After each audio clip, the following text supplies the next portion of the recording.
Hey, it's Molly. Got another stick with me. Some more unexplained mysteries. What's more unexplained is how she got up early enough to do a video before work. No clue. Alright, see you at the end.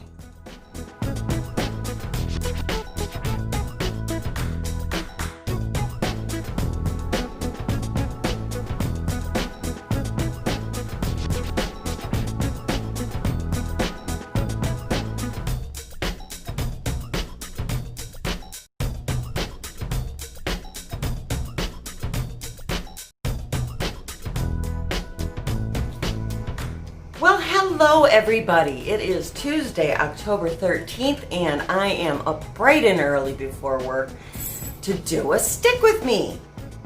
Alright, first things first, I asked in the last video if anybody had ideas for videos, and Hack Guyver came up with an idea I absolutely love. My hoarder sign. I'm planning on doing another letter with seashells. And Hack Guyver's idea, this is what I love so much. I'm betting that a lot of us have one earring. We lost the other one, but you're still hanging on to it for whatever reason. Or some piece of, say, costume jewelry that's missing some stones and you just don't wear it anymore or whatever. Something that is just sitting there and you're not using it anymore. I would absolutely love for them to be quiet. No, I would love if anybody who wants to participate in decorating one of my letters were to send me either your odd earring or piece of jewelry or whatever it may be. You know, random trinket, you know, preferably nothing really big, because the letters aren't terribly big. So I would say anything, you know, smaller, the size of a quarter or smaller, or if it's something that could be taken apart. But yeah, I don't want great big things. But if you guys want to participate in decorating one of the letters, send me those oddball items, and I will use all of those to decorate one of the letters, and it'll be from all of you guys. I think that's a fantastic idea, and I actually need to go through my jewelry box and find all of my oddball earrings because I have a lot of singles. So if you would like to participate and you want my address, please email me at goneoffmymeds@gmail.com, because I'm not going to just post my address. I don't have a P.O. box. I'm not going to just post it publicly. But if you want to participate, let me know. Either message me through Facebook Messenger or email me. Either way, I'd be happy to provide my address for people to send in items to decorate one of the letters. So thank you so much, Hack Guyver. I think that was a fantastic idea. I love that idea. And I'm excited to see, you know, how many people want to participate in that. Okay, anyway, they finally stopped cutting grass, so let's get to this. It's about 9:15 in the morning, and I've got about an hour and a half or so before I gotta get started to clock into work. So I figured I'd do a little bit of a stick with me. I am keeping the one big painting downstairs for in the evenings, and it was getting to be a real hassle carting everything back and forth, so I decided to start a different painting for upstairs. And I have had this was given to me so long ago, and I figured it's about time. I've got a lot of paintings actually that were given to me a very long time ago, but I wanted something to work on up here, and I picked Elizabeth. So yesterday I just started on the black, crinkle crinkle, and just started going at it. I only have one light pad, so my light pad's downstairs, which is fine because it's dark when I'm working on it down there. And here I've got this window with the sunlight, so it seems to work out pretty good. Don't need the light pad. By the time I'm almost finished with work, the sun is setting and shining right in my eyes, and well, it's already down by then, I guess. But anyway, I can see okay up here. So I don't really have a whole heck of a lot to talk about other than, let's see here. A couple more people have purchased off of the Teespring website. Somebody's getting fanny packs. So again, if anybody has any of that stuff, please send me a picture of what it looks like. I'd love to see the products. And Brian made some comment today that he was bored yesterday, and I was like completely offended by the idea of him being bored. Like, okay, there's so much stuff we could be doing. So he offered to go in there and work on some of the designs. I know there was a suggestion for stickers with the pets on them and things like that. So maybe I can get him going on it. But then again, he's not a computer person, so I'd probably spend more time teaching him than doing it myself. But anyway, again, don't just rambling. He's gone. He went to the DMV because he couldn't figure out how to change his address online. Whatever. So I've got some free time while he's there because that should take all day. But I'm gonna continue with the unexplained mysteries. We don't need to explain it again, right? They're unexplained, because I don't know what else to talk about. So in the meantime, let me, I'm going to start doing some of these colors to fill in these little ones so that I can cut my film away. So I need to get something going here. Let's see.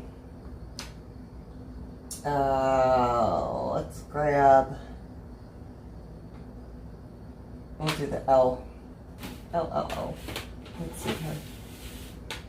Where are you? There it is. And this was just one I found laying around. I wonder if that's the right color. Look at that. No. Oh well, we'll find it later.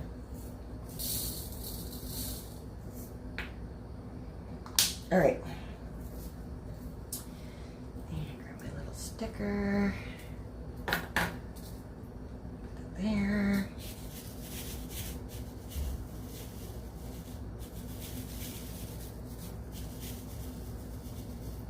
Okay. So let's continue. Let's see if we can get through half of February. All right. Here's my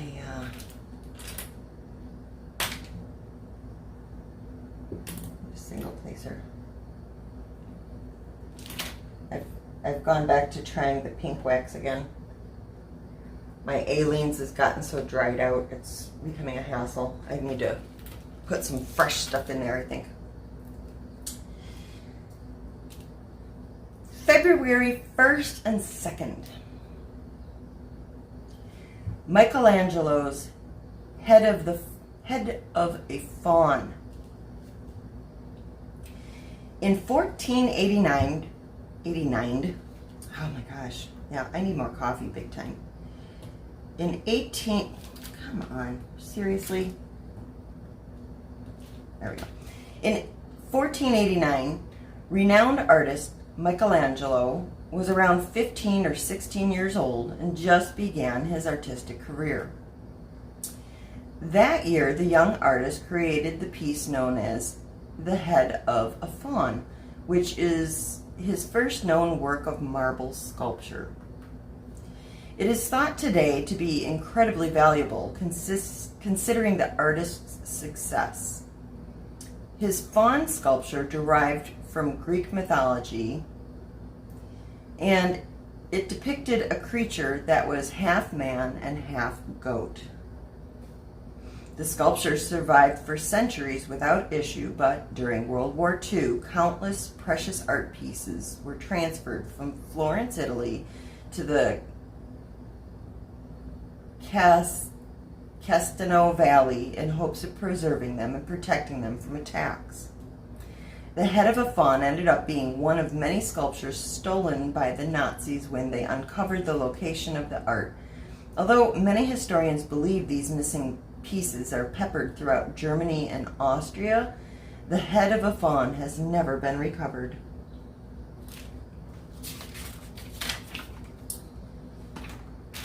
February 3rd, Costa Rica's Decay spheres.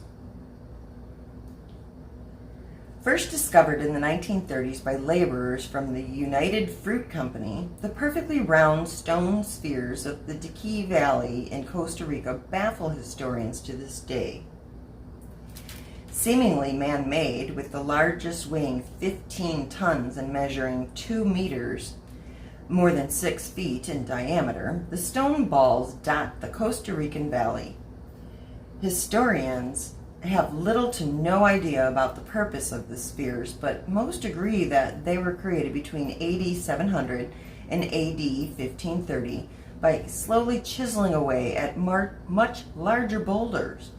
Though most of the spheres are no longer in their original locations and have come to rest in museums and tourist attractions, some Costa Ricans still prize them as very large, very ancient lawn ornaments. Okay, this one I did see on TV. That's all I have to add. I don't have any more insight on that. Okay. Big round rocks. February 4th, the Cave of Beasts. In the deserts of western Egypt lies a cave known as Wadi Sura II. First discovered in 2002, the cave's walls are covered in paintings thought to be almost 8,000 years old, depicting ancient animals, headless creatures, and people. Strangely, portions of the cave's interior are covered in tiny handprints, sometimes dotted throughout the art itself. While they may look normal at first sight, the fingers are too long to be human and the handprints too small to belong to a baby. Researchers say that the prints most closely resemble those of monitor lizards or baby crocodiles, yet bear marked differences from each. More puzzlingly, stencils of animal prints have not been documented as having been used in that area during the period of the cave's decoration, and historians have yet to explain the artwork.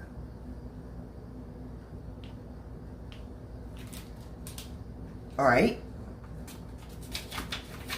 Seemed like the first several that we did on the very first episode were more intriguing to me. But I'm sure we'll have some sprinkled throughout. Okay. February 5th, the disappearance of Percy Fawcett. Percy Fawcett was a British celebrity explorer, cartographer, and archaeologist who may have been one of the inspirations for the famous film character Indiana Jones. In 1925, Fawcett was searching for the lost city of Z, which was rumored to exist deep in the Amazon rainforest when he went missing, along with his son and another member of the expedition. It is believed that Fawcett and his company ventured into the rainforest despite warnings that they would be attacked if they continued. The Royal Geographical Society held out hope that the men were alive for 2 years, but declared them lost in January of 1927. This expedition and Fawcett's disappearance have been a point of focus for both the book and the movie, The Lost City of Z. Researchers believe the disappearance could have been due to malaria, starvation, drowning, animal attack, or even attack by native Indians, but no explanation has been confirmed. They're back out there at it.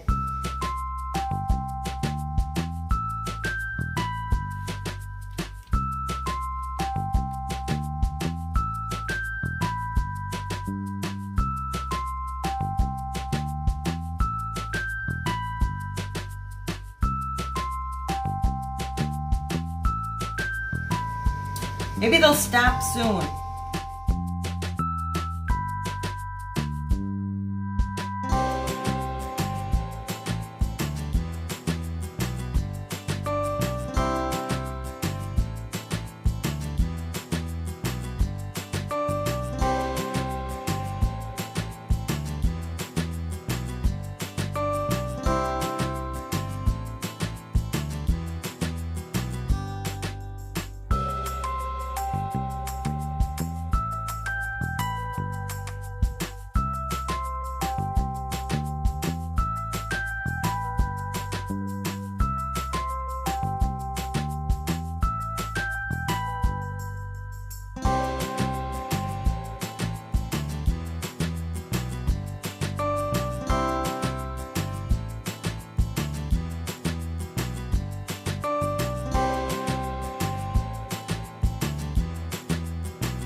Little musical interlude while they cut the grass.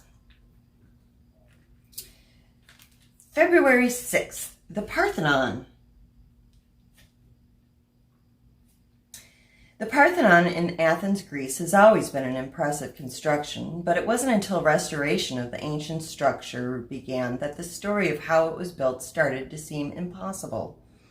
It is believed that the entire project was completed in only 8 or 9 years and ended around 438 BC. Though most of the structure would have been hand-carved using only simple tools, researchers have discovered that each block of stone fit together with astounding precision, like a massive puzzle, and that all exposed surfaces were hand-chiseled with a perfectly repeating texture. The level of craftsmanship, speed, and skill displayed in the Parthenon's construction is even more impressive when coupled with the fact that no plans or blueprints for the building have been discovered. A prevailing theory is that the Athenians possessed superior tools to their modern counterparts, and that their naval prowess could have given them a mastery of ropes, pulleys, and wooden cranes that would have aided the Parthenon construction. Nonetheless, historians and architects alike still debate how the Greeks managed such a dazzling display of engineering and art. Cool. All right, I need a container for strays. Got some strays, and then this is my garbage. Here's a stray. Here's a stray.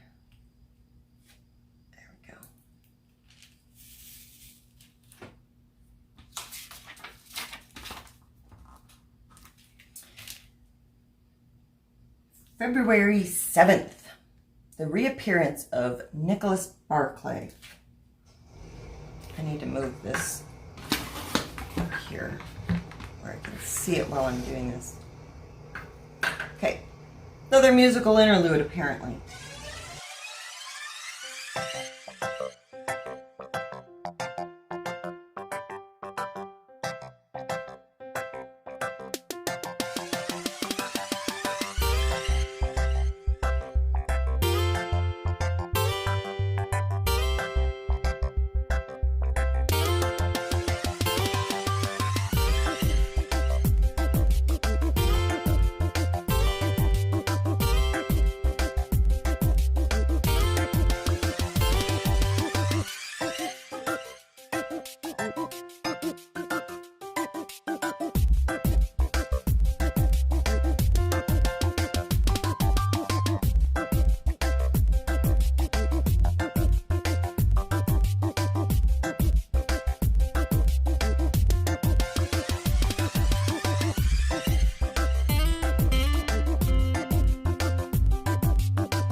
All right. Well, that was forever. Okay. February 7th, the reappearance of Nicholas Barclay. It was 1994 when 13-year-old Nicholas Barclay disappeared from San Antonio, Texas. 3 years and 4 months later, his parents received a call. Nicholas had been found in Spain. His sister flew to Spain and brought him home, and that's when everything started to fall apart. Nicholas had different colored eyes and could only speak with a French accent. Charlie Parker, a private investigator hired to look into the case, pointed out that the boy living Nicholas's life was not Nicholas. He was actually Frederick Borden, a 23-year-old Frenchman and serial imposter dubbed the Chameleon by Interpol. After being sent back to Europe, Borden has taken on the identity of other teenagers, conning many people. Borden says that he takes on these identities to try to find love since he never felt loved as a child. There is still no information as to what happened to Nicholas Barclay. I saw a show on this one on TV. I thought this happened a lot longer ago than just the 1990s. 1994. I thought this was like in the 30s or something, but I'm probably thinking of something else. February 8th and 9th. The Devil's Footprints.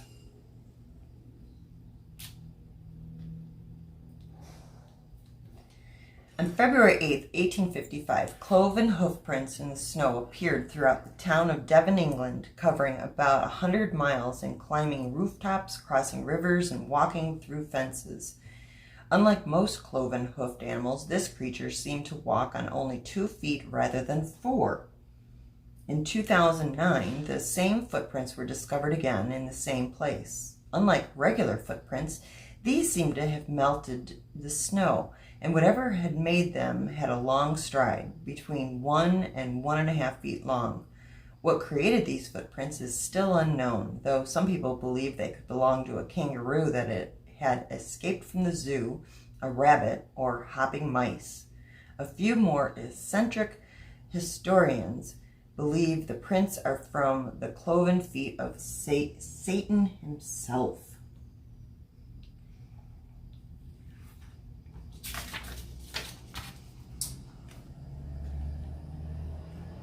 All right, February 10th, Georgia Guidestones.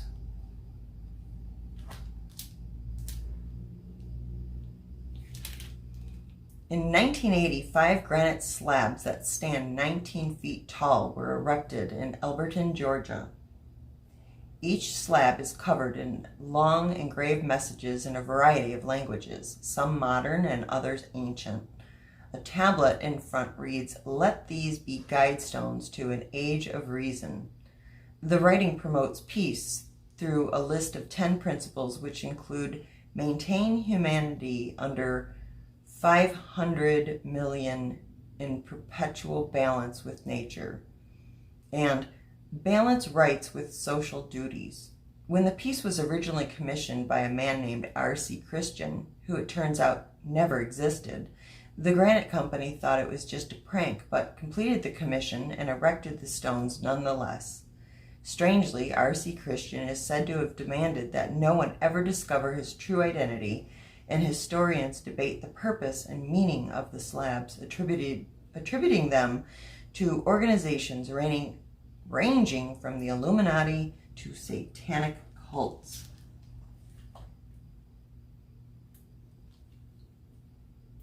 I think I've heard of this before. I think. All right. Oh, that's the wrong one. What am I doing? Now I just put that oddball in. Not paying attention. That's what happens. Okay. Now let's see here. Where is Y? Number 10. There it is. Okay. February 11th, the missing crew of the Sarah Joe.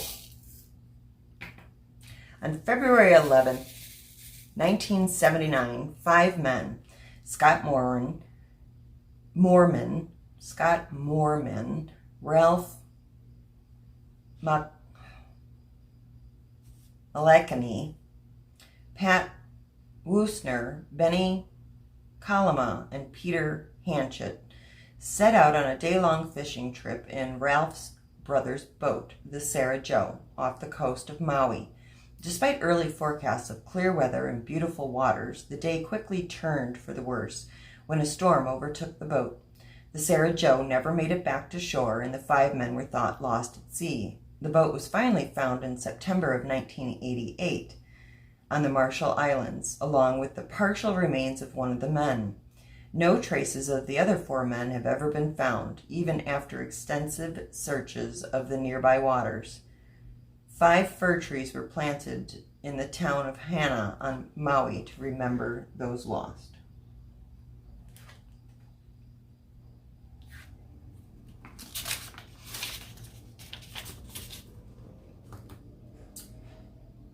February 12th. The Void in the Great Pyramid. In November 2017, archaeologists discovered a void nearly 100 feet long in the Great Pyramid at Giza. The pyramid contains a labyrinth of previously discovered rooms and channels, but what lies inside the Great Void remains a mystery. Researchers hope to find the Great Iron Throne that is mentioned in the pyramid texts, the oldest known religious texts in the world. The throne described in the text is believed to have been built out of iron from meteorites. Archaeologists are hoping that robotic camera technology will help them further explore the void. Until then, what lies inside the void, as well as the location of the mysterious Iron Throne, remain a mystery.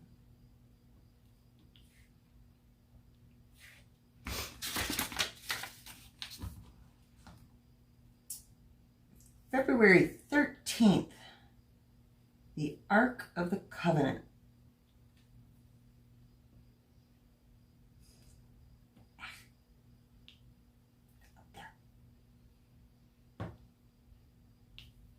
Did I put that in the right spot? Yes. Okay.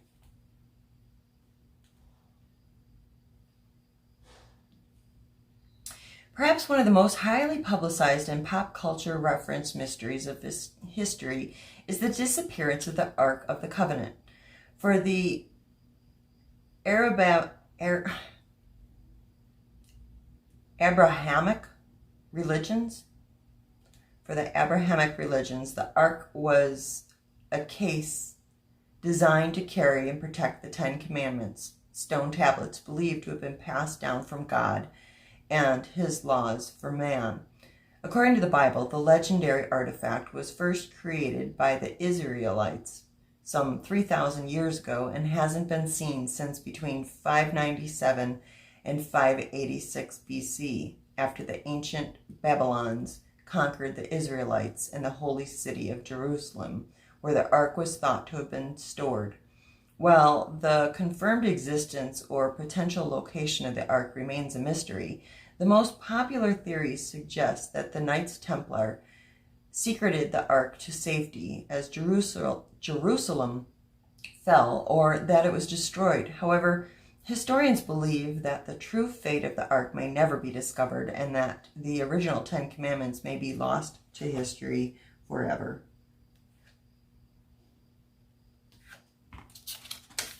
All right, last day, February 14th. Dutch Schultz's hidden treasure. It is thought that the legendary gangster Dutch Schultz, oh my God, that's hard to say, buried his millions in the Catskills region near Fenica, is that how you pronounce it? Fenica, New York, in the 1930s to protect it in case of his conviction and imprisonment. Schultz took the exact Schultz took the exact location to his grave after his assassination in 1935. Though records conflict as to the origin of the myth, people past and present have examined everything Schultz said in an attempt to find clues as to the treasure's location.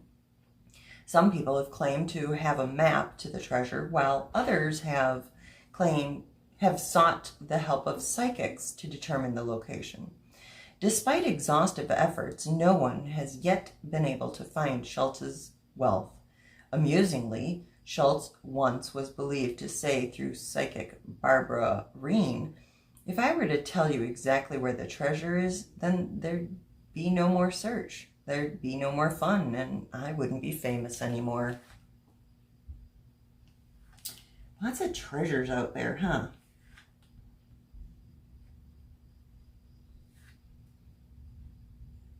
Okay, so that will be it for now. Apparently, he didn't have to spend the entire day at the DMV. He's back already.